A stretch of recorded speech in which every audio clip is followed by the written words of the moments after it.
So these problems are all, in some sense, test-worthy, and might be typical of what you're going to see on the test. You'll get a string of problems in a row that ask you to factor, but they aren't going to be grouped like the problems are grouped in the sections, like yesterday when you did your homework for 1.3. They had two groups of problems, and each of the problems in the top group kind of had the same bottoms-up skill. Each of the problems in the bottom group, you had to remove a common factor and then probably use bottoms-up. But all the different strategies that we learn for factoring will kind of be mixed together on the test with just the instruction that basically says the factor. So your goal is to be able to look at a problem and understand what strategy you need to factor it, whether you need to pull out a common factor, whether you need to use bottoms up. And that's a big part of the problem. When we get to the test next week, I guess it will have 20 problems. At most it will have 25 problems. But realistically, you can't spend more than 3 minutes on a problem and hope to get done with the test. So if you're sitting here trying these problems and it's taking you 5 minutes, then you're going to have a problem on the test. Finishing anyways. So I'll give you a few more minutes to work these out. If you have them done already, you can always check by multiplying out your answer. Your answer should multiply out to be the original problem.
That's a perfect calculator to have, absolutely. Perfect. Where'd you get it?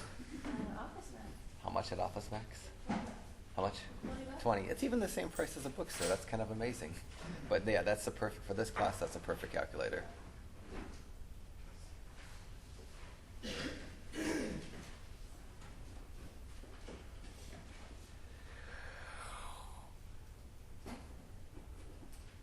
Okay, not that everybody's done, but most of you aren't writing anymore, which means either done or you don't know how to finish up. So each one of these problems has 3 terms. Generally, when I'm asked to factor and a problem has 3 terms, I expect my answer to have 2 parentheses in it. It's possible that there's just a common factor and I don't get 2 parentheses, but there's a 99% chance that if I give you a problem and ask you to factor and it has 3 terms, 1, 2, 3 terms, that the factoring is going to have 2 parentheses. Anytime I'm asked to factor any problem, I always look to see if there's a common factor. And of the 3 problems, problem 2 has a common factor that needs to be dealt with first.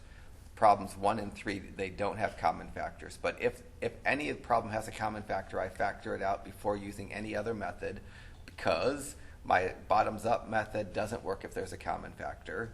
My bottoms-up method I only use if there's a number in front of the square term. So for problem 1, there's no common factor because all 3 terms don't have an x, and there isn't a number in front of that divides evenly into the numbers that I see because there isn't a number in front of the x squared. There's not a number that's a common factor. So this is just a straight make 2 parentheses. I should know from my template what the signs are, and my first come for free. So I don't have to use bottoms up because there's not a number in front of the x squared. So I could just throw an equal sign down and make 2 parentheses. And I know because there's no number in front of the x squared that my first are just going to be a simple x and x. And then anytime the second sign is minus, if I don't have my template memorized, if the second sign is minus, you get 1 plus and 1 minus. If the second sign in the problem is a plus, you get the same signs. So because this sign is minus, that second sign is a minus. My parentheses has 1 with a plus and 1 with a minus. And it really doesn't matter if you write the minus first and the plus second. I generally write the plus first and the minus second. So that part of the problem should almost be mindless in some sense. You should either have the template for the signs memorized or be able to reason out what the signs are. It's the lasts that are going to slow you down and help you not get you the right answer. So in this case, because the signs are opposite, my lasts I have to subtract to be the middle number. They always have to multiply to be the last number. And if you want, you can say they need to multiply to be negative 48. It's kind of true, but I usually don't worry about my signs too much. I'm going to multiply to be 48, and I'm going to subtract. And I really want them to subtract to be the negative 2 and not a positive 2. And what are the numbers? 6 and 8 are perfect numbers. Thanks, Tina. So because 6 times 8 is 48, that multiplies to be 48, so it fits that. Now I have to subtract them to get negative 2. If I did 8 minus 6, 8 minus 6 is going to give me a positive 2 and not a negative 2. Although it's the right numbers, it's not the right signs with the numbers. 6 minus 8, if I do that subtraction, I get the negative 2. So when I go to put the 6 and the 8 in, when I try to subtract them to get a negative 2, this is the pair that I need, because 6 minus 8 subtracts to be negative 2. 8 minus 6 subtracts to be positive 2. If my goal was to have a positive 2, I'd use a positive 8 and a negative 6. But my goal is to have a negative 2, so I need a positive 6 and a negative 8. So when I put the numbers in the parentheses, if I put them backwards, if I put the 8 in the first parentheses and the 6 in the second parentheses, when I FOILed it back out, I'd get a positive 2x. This one, because 6 minus 8 gives me a negative 2, if I took the time to FOIL it, I'd get a x squared first, a minus 2x in the middle, minus 48 last. Generally, most students eventually get the right numbers. It's just sometimes they get them in the wrong parentheses. Is that good for that one, or should I say something that's better? So of the 3 problems, that's the easiest of the 3 problems. There wasn't any temptation, hopefully, to use bottoms up, because bottoms up you need a number in front of the x squared term, which I didn't have here. If in problem 2 you jumped right into bottoms up because of the number in front of the squared term, you'd get the wrong answer. Bottoms up works, but it doesn't work when the problem starts with a common factor. Bottoms up requires you to pull out the common factor first. And when I look at this problem, each of the numbers that I see in the problem, is divisible by 3. 3 and 6 are clearly divisible by 3. 144, it might not be that clear it's divisible by 3. Does anybody know how to quickly check if a number is divisible by 3? You can physically just divide it on your calculator. That's one way. There's a trick, though, you learn in Math 082 if you took it. Don't you add all the numbers together? Yeah, that's a beautiful thing to say. It's Tori, right?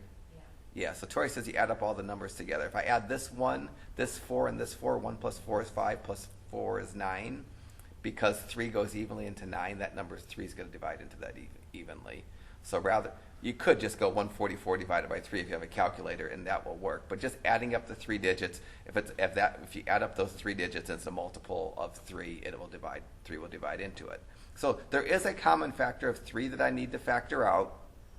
Because this first term is negative, I'm going to factor out a negative 3 and not just a 3, because my template for factoring to get the signs needs the first term to be positive, and if I only factor out a 3, this negative sign is going to stay, and it's going to mess me up. So I'm going to write a negative 3, and then a parentheses, and I'll go ahead and change all the signs. This negative sign, technically, when I factor out a negative, turns to positive. This positive sign, when I factor out a negative, flips to negative, And that positive sign, when I factor out a negative, flips to negative. So factoring out a negative, whether you have a number with it or not, takes any sign that's in the initial problem and changes it. Makes minuses pluses, makes pluses minuses. And now I'm going to fill up these parentheses by dividing each of the numbers by 3. When I divide that 3 by 3, I get a 1, so I don't need to write it, but the x squared is going to stay. In the middle, when I divide the 6 by 3, I'm going to get a 2, and the x is going to stay. And 144 divided by 3, I might need my calculator for, and it's 48. This to me looks odd because that plus just doesn't really need to be there. When I flip the signs, when I factor out a negative, if the first sign is plus, you just generally don't write a sign. A number written without a sign in front of it, it's still positive. So I'd probably write this as negative 3 times x squared minus 2x minus 48. I'm not done, but that's the beginning of my factoring. So I pulled out my common factor. I didn't have to use bottoms up because I was able to steal the number away from the x squared term. And then magically, you're supposed to know how to factor this effortlessly because it's what's in the parentheses is the same as problem 1. So this x squared minus 2x minus 48, I already know how that factors. So the answer to this problem, after I factor out the negative 3, I'm left with 3 terms inside of parentheses, and those 3 terms I know how to factor them because x squared minus 2x minus 48, x squared minus 2x minus 48, they're going to factor the same regardless of where they're at. So they're going to factor into an x plus 6 and an x minus 8. I could have done the same sort of thought process, but since I've already done the thought process, it's going to be exactly the same. There isn't any reason to do it again. I don't know if that's the hardest of the 3 problems. Problem 1 is definitely the easiest. Problem 2 and 3 are equivalently maybe hard. They both have different issues. Problem 2 had a common factor and a negative to factor out, which is hard. Problem 3 doesn't have a common factor. Each of the 3 terms doesn't have an x. And between 5, 11, and 6, there isn't a number I can factor out. So there isn't a number I can factor out, but there's still a number in front of the x squared. That's when you have to use bottoms up. So bottoms up is only used after I pull out my common factors. Then if there's still a number in front of the x squared, then I use bottoms up. And that's the time. This is the time to use bottoms up. So I'm going to multiply the 5 and the 6 together and get a 30. And I steal that 5 away from the first term. So I'll go x squared plus 11x plus 30. I tried to make this moderately easy to factor. When there's nothing but plus signs, I think it's easier to factor than if there's any sort of minus sign. And then the number's gone in front of the x squared, which is a good thing, which makes it easy to get my firsts and easy to get my signs. Now the firsts are just going to be a couple of x's. I split the x squared between the 2 parentheses. My signs, because there's no minuses in the problem, have to be nothing but pluses. And then my lasts, whatever I decide to put after those plus signs, they have to multiply to that last number. I could actually do that. And they have to add to be the middle number. And you can't go wrong. Once you get the 2 numbers, there isn't a right or wrong parentheses to put them in. Like in problems 1 and 2, the 6 and the 8 had to go specifically next. The 6 had to be by the plus sign, the 8 had to be by the minus sign. That's not the case here. The 2 numbers that you put in, you can put them in different parentheses and it's still okay. What are those numbers? 6 and 5, because 5 times 6 is 30 and 5 plus 6 is 11. And it doesn't matter if I put the 5 or the 6 first, but I need to have one of each. The answer is not right. If I FOILed this out, it'd FOIL out to x squared plus 11x plus 30. But that's not the original problem. To get my answer right, since I started off multiplying by 5, I'm going to end by dividing by 5. The first parentheses, the 5 over 5 reduces to 1. And I'm just going to write an x plus 1 in the first parentheses. And then in the second parentheses, the fraction doesn't reduce at all. And I'm just going to take the 5 and bring the bottom up in front of the x and get a 5x plus 6. So you need those 2 pieces in your answer. It doesn't really matter the order. So if you put 5x plus 6 times x plus 1. That's equivalently correct. There isn't anything that's more correct about the answer that I have in pink over the answer to blue. I just happened to put the 5 in the first parentheses, and that's why my answer came out like that. So these are all completely test-worthy problems. The number 144 in problem 2 is a little bit large, but since you have calculators that you can use, I probably wouldn't put a number that big on a test, but I mean, it could. I wouldn't feel horrible about doing it. I sensed that 1-3 went okay yesterday. When I walked around, it seemed like a lot of you were factoring well, and that's super good because that's the hardest kind of factoring that we do. So I should do any of the homework problems out of 1-3 if you gave anything a go and didn't get it perfect. I've got time to do it. And then I'll do section 1-4. Section 1-4, for whatever reason, isn't the hardest material that we do, but it's probably the section in chapter 1 that causes students to miss the most points. So it's probably, not that you're awake at 7 a.m., but it's a good section to really focus on because it's going to set you up for missing points that you don't really need to miss. Andre, you got a question? No?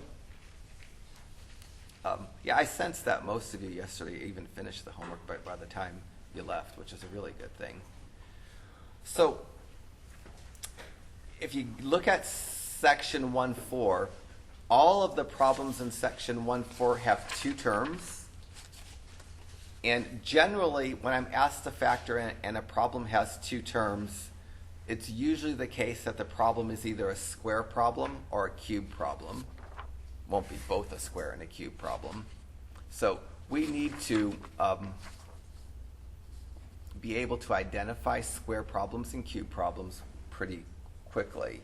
So in section 1.4, the first few problems I call square problems.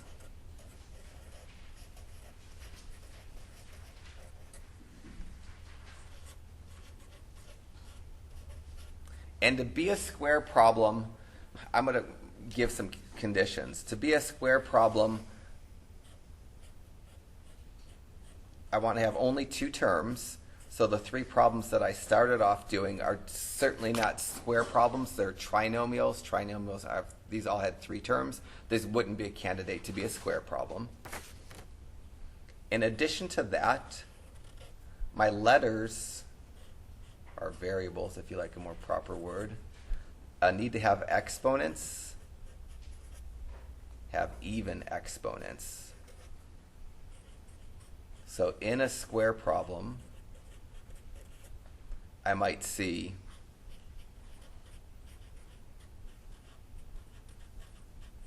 maybe you might see an x to the 2nd power, or a y to the 4th power, or a z to the 6th power. But if I have a letter, its exponent is going to be a multiple of 2, or it's going to be even. If I had an odd exponent, it's not going to be a square problem. And then thirdly, any numbers need to be perfect squares, or have integer square roots, or have a square root that's not a decimal.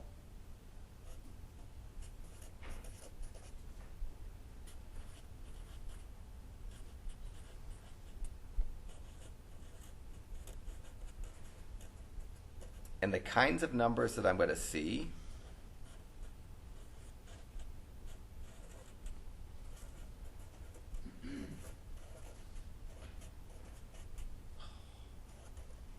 are numbers like 1, 4, 9, 16, 25, 36, and 64. This is because each one of these numbers is a perfect square.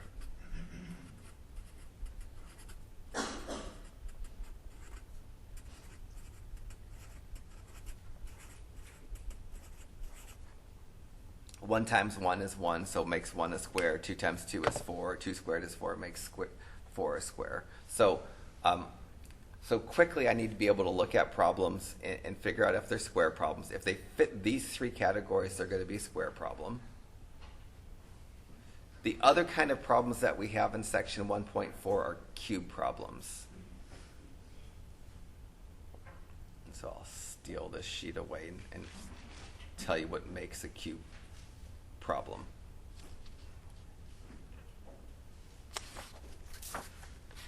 To be a cube problem for our chapter purposes or the section purposes,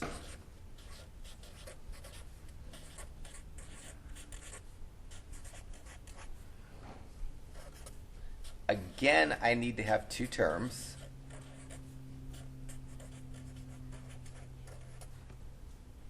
So like the three problems that I did at the start of class can't be cube problems for my purposes because they had three terms. Second, any letter will have an exponent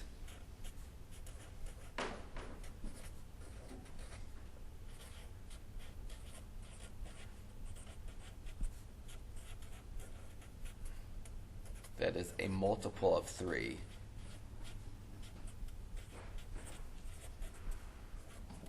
So, for example,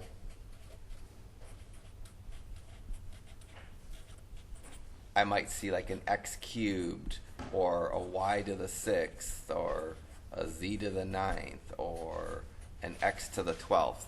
As long as the exponent's a multiple of 3, it's a potential cube problem. You'll notice that y to the 6th might have been in my other, y to the 6th is also an even exponent. So the letter by itself doesn't tell you whether something's a square or a cube problem. It's both the letters and the numbers combined will tell you if it's a square or a cube problem, because an exponent of y to the 6th is potential square problem. It's also potential cube problem because 6 is a multiple of 2 and it's a multiple of 3. To further differentiate cube problems, the numbers need to be perfect cubes.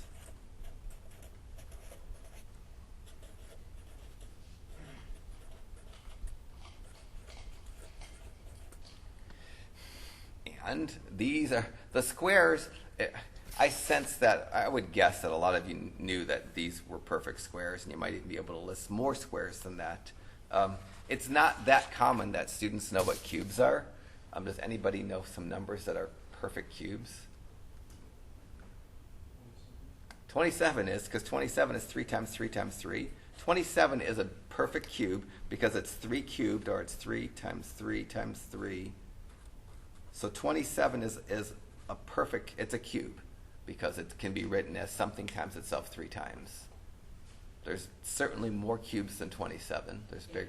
8 is another perfect cube because 8 is 2 times 2 times 2, or 2 cubed. That's what it means for a number to be a cube. It needs to be a perfect cube anyways. It can be multiplied.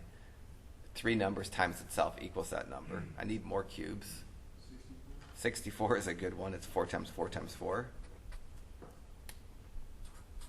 There's a smaller cube. 1, because 1 is 1 times 1 times 1.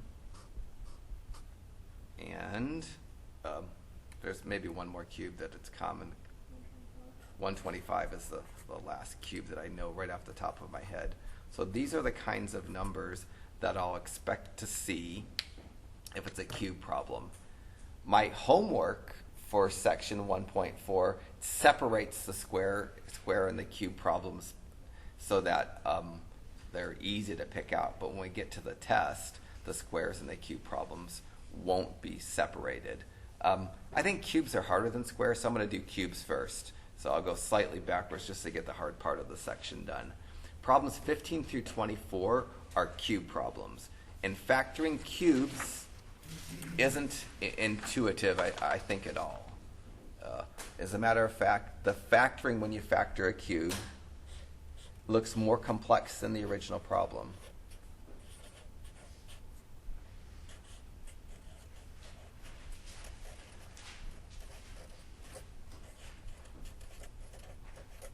So, a cube, all cube problems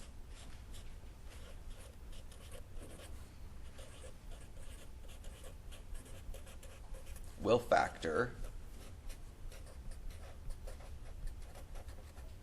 and factor, I'll say, into 2 parentheses.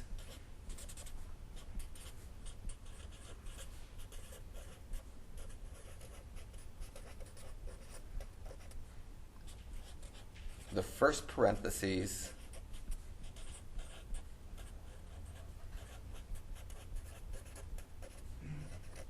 will have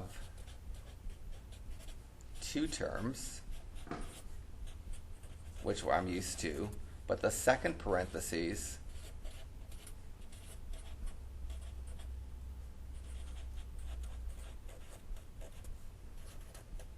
will have three terms, and that's unusual.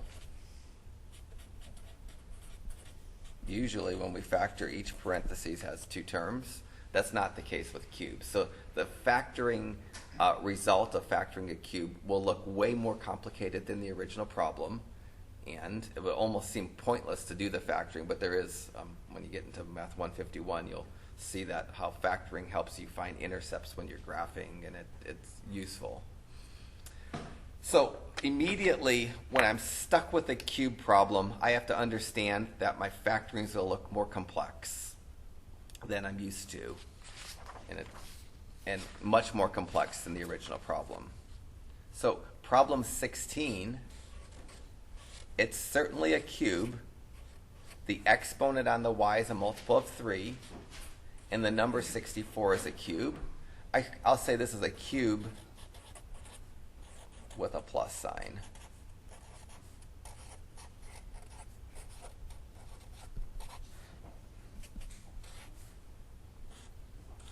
Anytime when I factor, I like to put my signs in first, regardless of if it's a cubes problem, a square problem, a bottoms-up problem, a generic trinomial.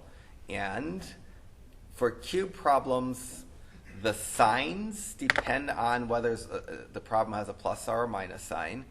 And the way we do the signs, in the first parentheses, I get one sign. And in the first parentheses, the sign that I get is the same sign that the problem has. Since the problem has a plus sign, my first parenthesis is going to get a plus sign. The second parenthesis is going to have two signs. And the first sign I get in the second parentheses, I switch the sign that the problem has. And because the problem has a plus sign, I'll switch a plus sign and I'll make it a minus. If the problem had a minus sign, I'd switch the minus and make it a plus. And then lastly, when you're factoring cubes, the second sign in the second parentheses is always plus. Many, many years ago, I had a student, Juan, that said he learned this. To do the signs for a cube, you use the word SOP. Same sign as the original problem, opposite sign of the original problem, and plus. And tells you what, so same sign, opposite of the sign, and then plus will work always. And I thought it was a good thing. So I now have a good start for this problem because I have the signs in.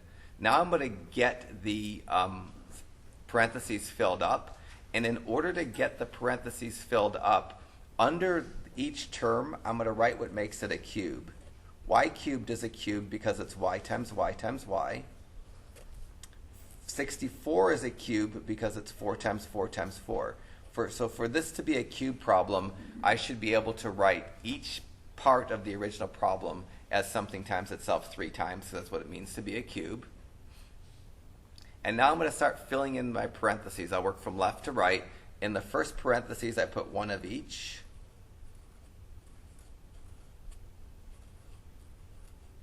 And by one of each, I mean one y and one 4. I'm going to put them in the order that I have them written. So I'm going to write the y first and the 4 second. So my first parentheses is filled in. Now I need to fill in my second parentheses. And in my second parentheses, I'll say I'm going to make pairs. And I'm going to multiply.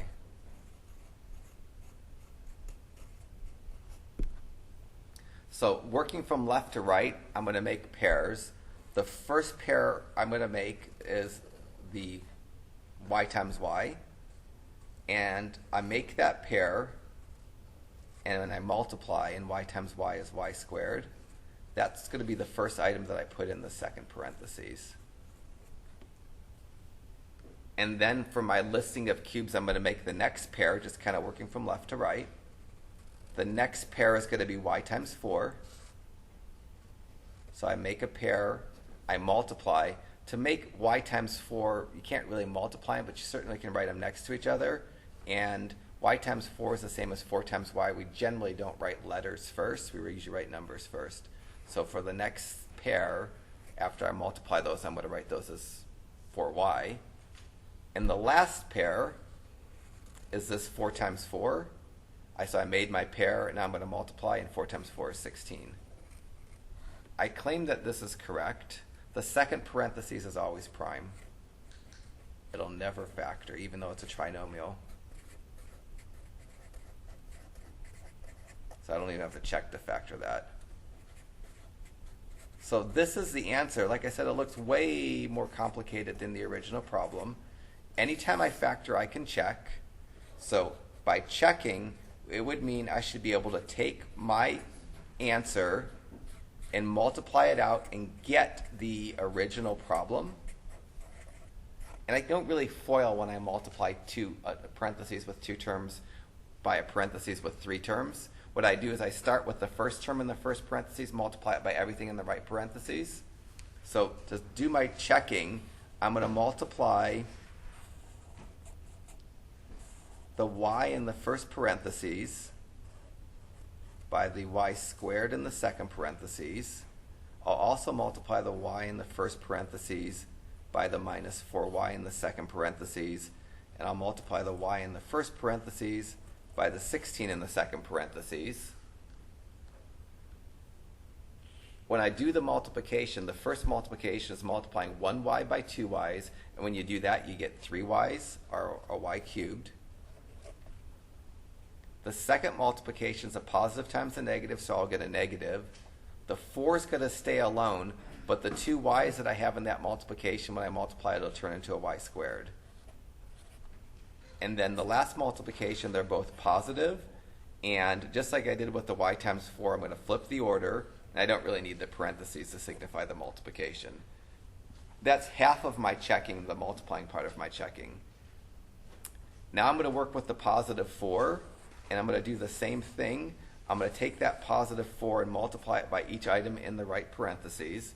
So I'm going to go 4 times y squared and 4 times minus 4y and 4 times 16.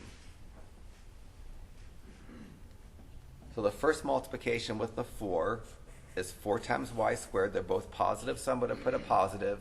I'm just going to leave the 4 and the y squared next to each other. I could take that 4y squared and write it right after the 16y. That's the common thing to do.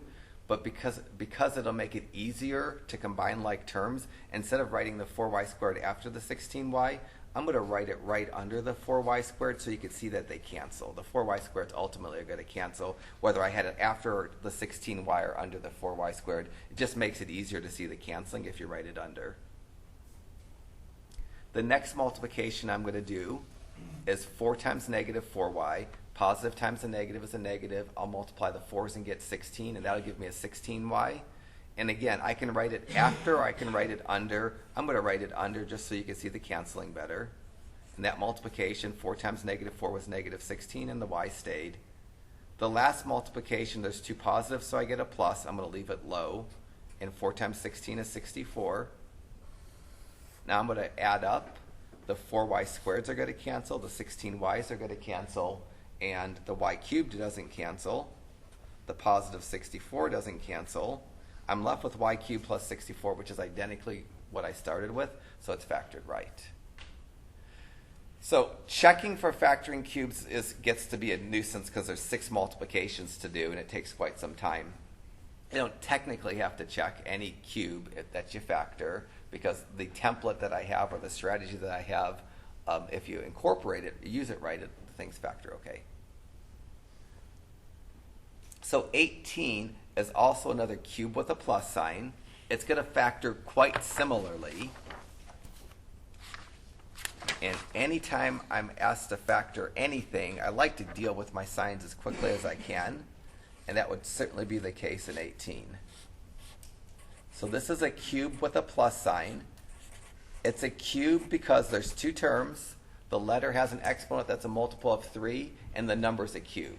So I immediately, once if I can identify something as a cube, I'm going to make two parentheses. The second parentheses is bigger than the first parentheses because it needs two signs. First thing I'm going to do is put my signs in the parentheses. First parentheses gets the same sign as the original problem. The second parentheses, I flip that sign, and then I get a plus.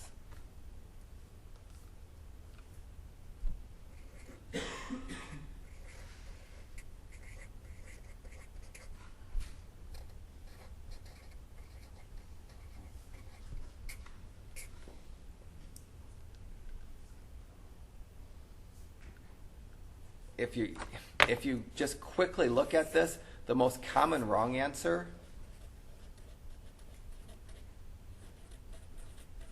and I wish it was this easy to factor cubes, the most common wrong answer that I'll see on a test is x plus 5 times x plus 5 times x plus 5, or equivalently, x plus 5 cubed. I don't know what that foils out to, but it's like x cubed plus 15x plus, well, maybe 15x squared plus something plus something. It has 4 terms if you FOIL this out. That's not a right answer. It would even be a nuisance to FOIL that out. So after you get the signs filled in, you need to write what makes each a cube. And once you know what makes each a cube, that'll help you fill up the first parentheses. And then you'll go in pairs to make the second parentheses. So 125 is a cube because it's 5 times 5 times 5.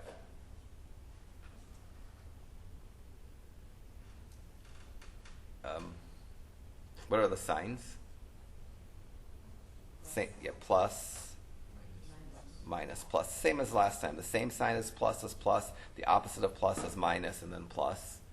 And then the first parentheses gets x and a 5, one of each, one x and one 5. And then I make pairs and I multiply. So the next parentheses is going to start and have a x squared, because the first pair is x times x. When you multiply x times x, you get x squared. And then it'll have a 5x, because you multiply x times 5, you switch the order and write that as 5x. And then 5 times 5 is 25. That second parentheses is always prime. You don't have to worry about trying to factor it. So 18 properly factors into x plus 5 times x squared minus 5x plus 25. I could FOIL that out the same. It takes longer to FOIL than it does to do the problem. It's not really FOILing. I can multiply it out and show you that it actually checks. But I'll skip that checking because it takes so long. But it will check. And your answer for factoring a cube has to look like this. 2 terms in the first, 3 terms in the second. It can't just be 3 things being multiplied. Nothing will cancel out. In order to have canceling happen, you need positives and negatives when you're multiplying things out. And this x plus 5 cubed doesn't equal x cubed plus 125. It equals x plus 5 times x plus 5 times x plus 5, which is horrendous to multiply out. The nice thing about cubes is if you can factor cubes with pluses, you can factor cubes with minuses, because everything's essentially the same. The only thing different between factoring a cube with a minus than factoring a cube with a plus are the signs. But you filling up the contents of the parentheses are the same. So if I did well, you might be able to fill in the signs without me even explaining how to do it, because the same idea works, same sign, opposite sign, plus.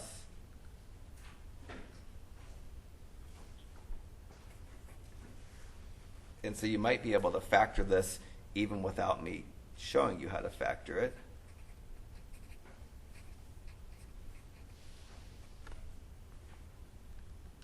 Just like I did the first 2 cubes.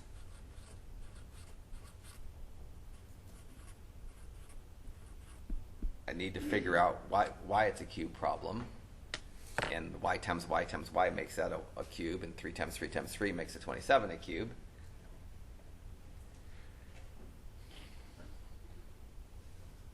What are the signs? Yeah, negative plus plus. The same sign as a minus is a minus. The opposite are switching the sign. The switching a minus, it turns to a plus.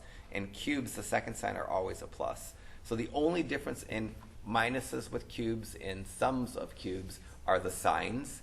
In sums, it's plus minus plus. In cubes and minuses, it's minus plus plus. The rest of the parentheses will fill up the same way. So the first parentheses is going to have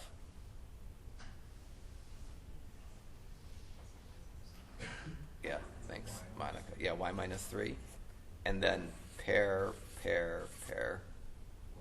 So the first pair is y times y, which is y squared. Second pair is y times 3, which is 3y. And then 3 times 3, which is 9. And that's it. That's completely factored. It's the only correct factoring. If you wrote y minus 3 times y minus 3 times y minus 3, or if you wrote y minus 3 quantity cubed, you try to FOIL that out, it wouldn't FOIL out properly. 22 has large numbers, which makes it a bit of a nuisance, but it's still just a difference of cubes. And for differences of cubes or pluses with cubes, I get 2 parentheses. The first parentheses has 1 sign. The second parentheses has 2 signs.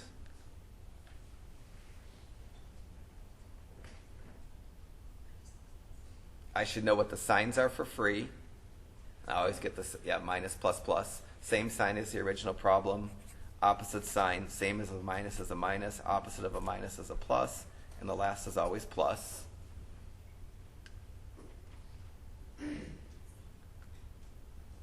And then somehow I have to figure out why this problem is in the cube section, because each term can be written as something times itself 3 times. If you can't get that, then you can't get it factored right.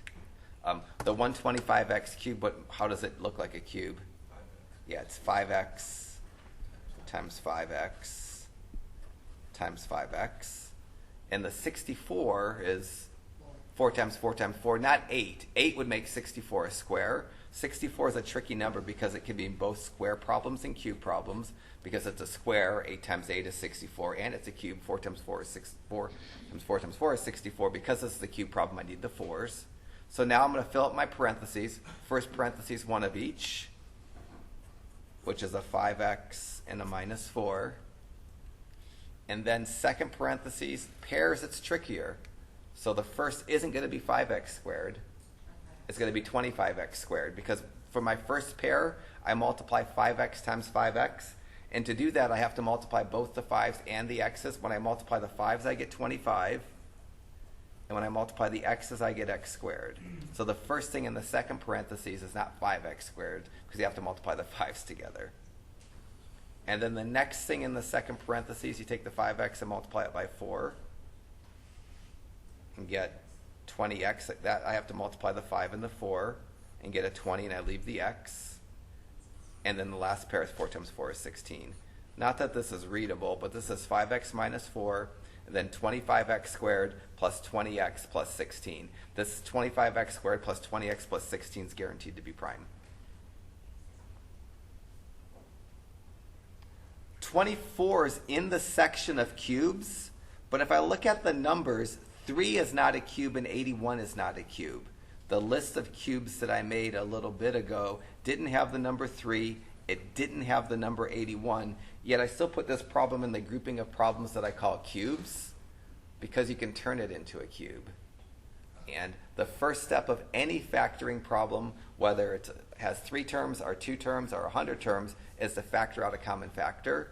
And there's a common factor in this problem, because both the numbers that I see, 3 and 81, are divisible by 3. So my first step is to factor out a common factor. So the common factor that I see in this problem, or I notice, is a 3. After I factor out the 3, I'm not switching any signs. I didn't factor out a negative because the 3 that was written first didn't have a negative in front of it. And so I don't have to flip any signs. Inside the parentheses, I put what's left when I factor out a 3, which is going to be x cubed, because I just divide by 3, but the x doesn't go away, nor does the exponent change.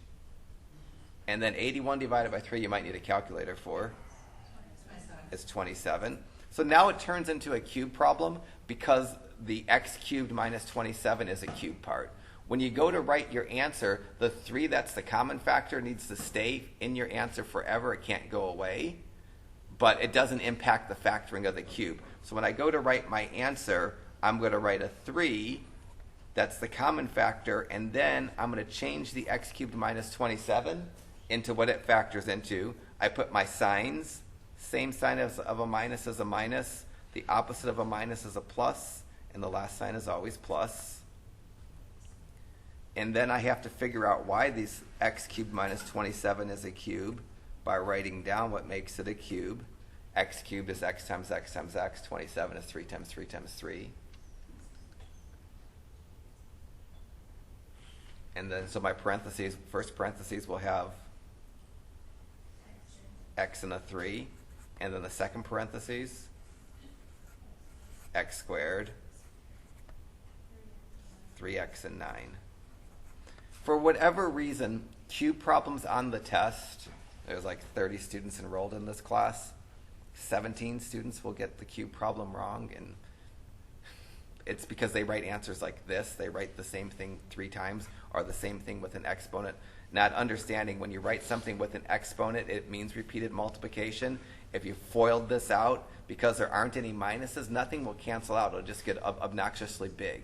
So try to just realize that cube problems are SOP problems, same, opposite, and plus. So that's one of the kinds of problems that we have in section 1.4 cube problems. The nice thing about cube problems is whether there's a minus or a plus, they factor the same way. It's just that the signs are different. The other problems in section 1.4 are square problems, and square problems are the easiest and maybe the trickiest. So problems 1 through 14 are square problems, and I would guess that, I don't know, there's probably 25 of you here today. I would guess 20 of you could factor number 2 correctly. It's like the only kind of factoring problem that, 3 years from taking a math class that students can still factor. So I would sense that a lot of you could factor that perfectly without me even telling you how to factor it. I could be wrong, but I guess most of you know. Anybody want to make me not a liar? Yeah, y plus and y minus 9 is a perfect. So a square problem with a minus is a nice problem. So this is a square problem. It's a square because the letter has an exponent that's a 2. The number 81 is 9 times 9. Square problems with minuses, they factor. Each parentheses only has 2 terms, which is nice. That's what I'm used to.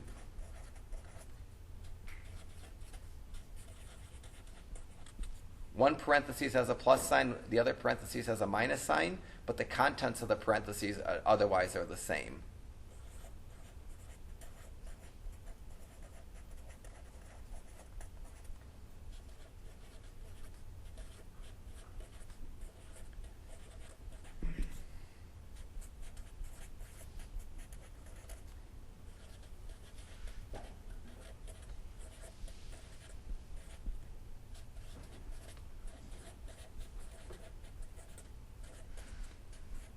So the letters and the numbers in the parentheses are going to be the same. The only thing that's going to be different between the parentheses are the signs.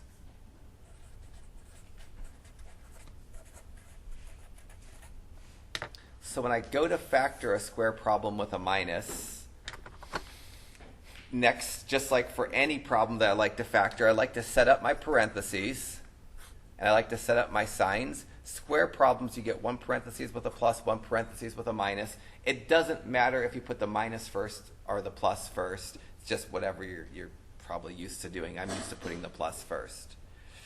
And you fill up the parentheses the same way. For the letter, I'm just going to divide the exponent by 2.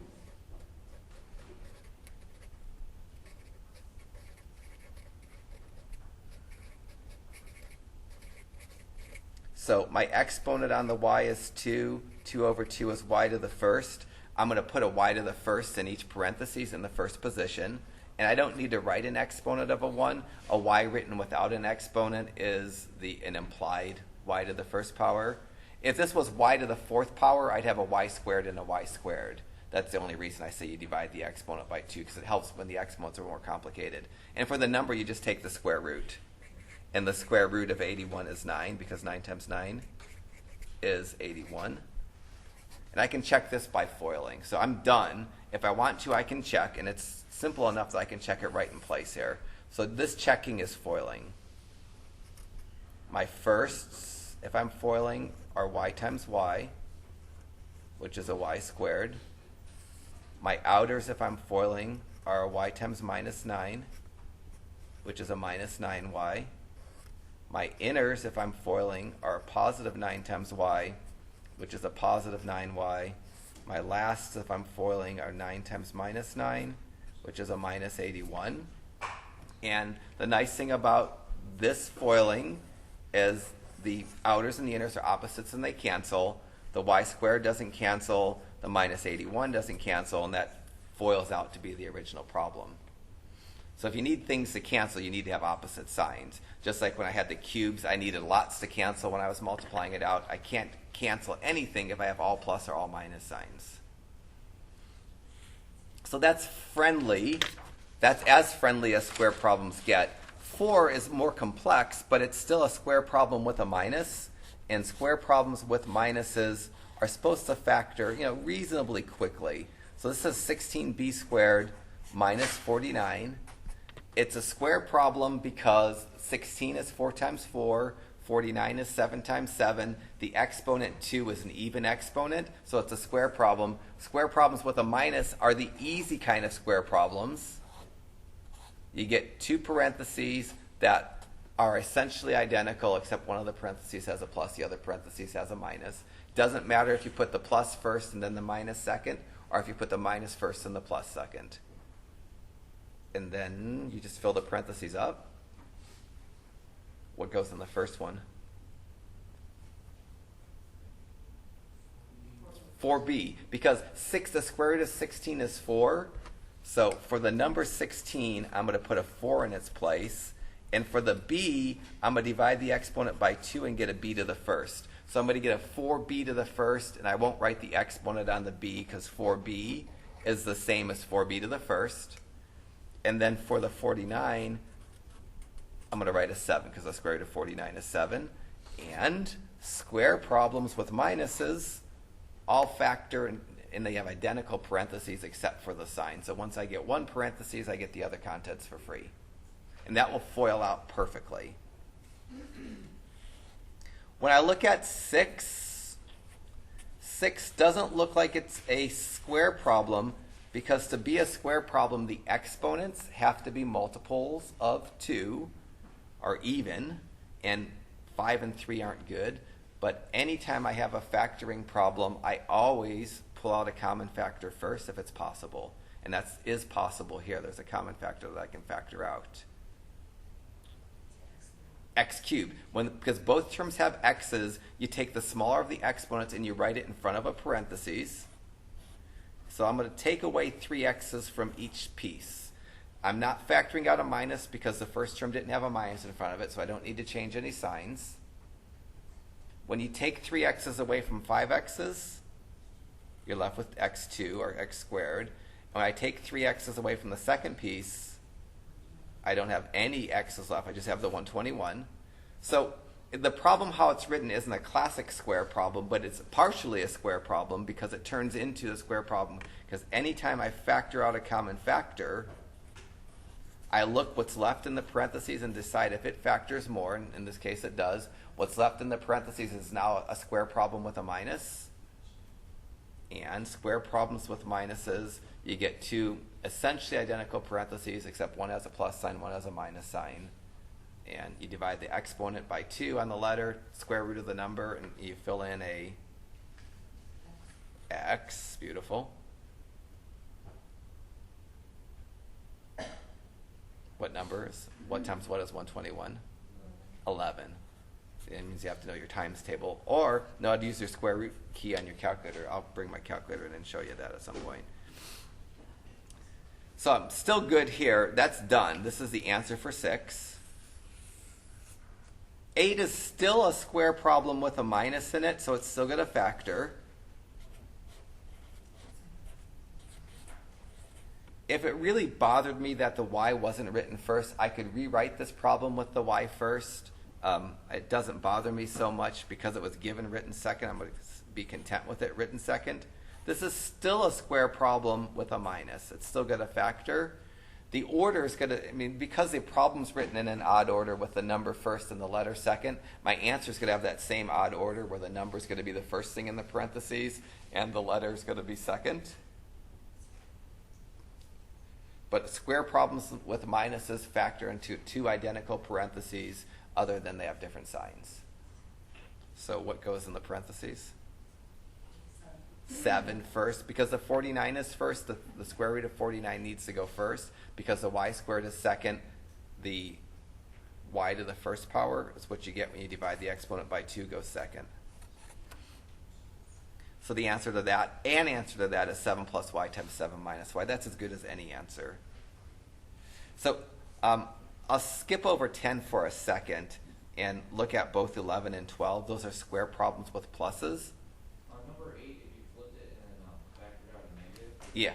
No, that's a great. So if you did this, if you said this is negative y squared plus 49, because you wanted to have the y written first, and then factored out a negative or a negative 1, if you factored that out, you'd get that, or you could have a 1 there too, and then you can factor it more, and that y squared minus 49 factors into y plus and y minus 7. These are both correct answers. I don't know which one is, probably the bottom one's even better because it looks like a normal answer because of the y's written first. So no, so it's Cody, right? No, it's not. Yes, it is. Yeah. So yeah, that'd be completely. So this is an alternate. This is also correct. So that's a good question, and that's completely right. And the higher you get in math, the more common it is to be able to write answers that are both correct that look different. And in calculus, that's one of the most frustrating things, because in calculus there'll be multiple ways to solve problems, and they'll produce solutions that don't really look alike. To know that your answer is right when it doesn't look like the answer that the author has is really hard in calculus. And this is the beginnings of that. So what we haven't got to yet is the last thing, and is the most missed thing. More missed than cube problems, square problems with pluses.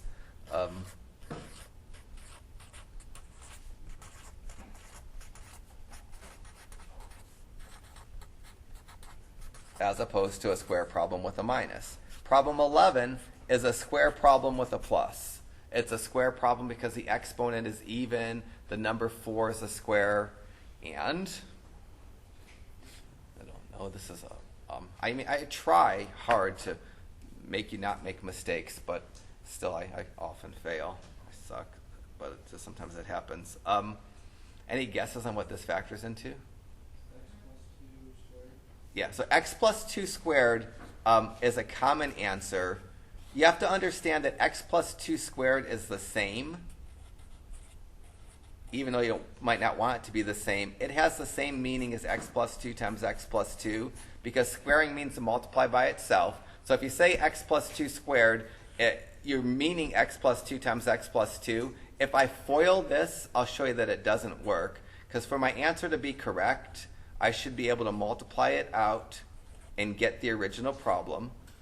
And this particular answer, x plus 2 squared, which is the same as x plus 2 times x plus 2, if I FOIL it, do my outers, inners, firsts, and last, you'll see that something happens that you don't want to happen. You want to just square the x and square the 2, but you're not allowed to do that. When you have x plus 2 squared, it has to mean x plus 2 times x plus 2. And if I FOIL that out, I get x squared plus 4x plus 4. That's not the same as the original problem. So x plus 2 squared doesn't mean x squared and 2 squared. It means x plus 2 times x plus 2, which doesn't FOIL out to be the original problem. X plus 2 squared is not the right answer. Any guesses on another answer that could be right? X minus 2 squared. Yeah, so x minus 2 squared, it has the same problem as I just can't square the x and square the 2. X minus 2 squared means x minus 2 times x minus 2. If I tried to FOIL this, I do my firsts, which are x times x, which is x squared. My outers are x times minus 2, which is a minus 2x. My inners are minus 2 times x, which is another minus 2x. And my lasts are minus 2 times minus 2, which is a plus 4. And you're supposed to understand that that's not a good thing, because my outers and the inners, for them to cancel, there has to be one positive and one negative. The outers and the inners here actually give you a minus 4x. And that would FOIL into x squared minus 4x plus 4, which isn't the original problem because it doesn't equal, when you multiply it out, exactly the original problem. So that's also not the right answer. The other guess that I get on tests that's wrong is x plus 2 times x minus 2, or x minus 2 times x plus 2. This is going to FOIL out to be x squared minus 4. It turns out that these things, square problems with pluses, don't factor. So they're evil in that they look so harmless, because cubes, both pluses and minuses, factor. Squares, minuses factor so easily. Square problems with pluses are all prime. And if you write anything down other than prime, then your answer is not going to be correct because they just don't factor. So 11 is prime. So 11, 13, 12, and 14 are all prime. Well, let me get to those in a second. 11 is definitely completely prime. 12 is also completely prime because it's a square problem with a plus. This is also prime because it's a square problem with a plus, and any square problem with a plus is prime. Square problems with minuses factor.